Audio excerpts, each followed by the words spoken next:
فردی 150 متر 8 واحدی کلید نخورده نوساز، بهترین سازه و بهترین متریال. با من همراه شید بریم داخلش هم ببینیم، فقط سورپرایز نشید.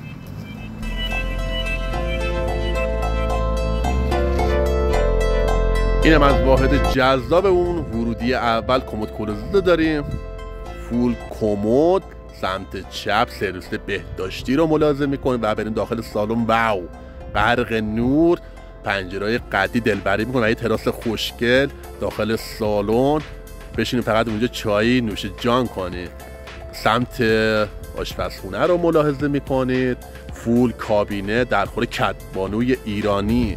این واحد خوش قیمت و خوش نقشه رو از دست ندید و بریم سمت اتاق خواباشو ببینیم که 3 طرف نورگیر هستش، کمد دیواری و یه کمد کنار در، قفس بندی و یه نورگیر جذاب داخل واحد. و بریم اتاق خواب بعدی رو ببینیم.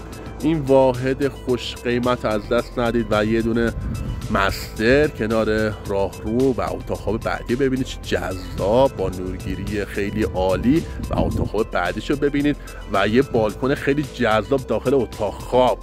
برای استلام قیمت و اطلاعات بیشتر با من تماس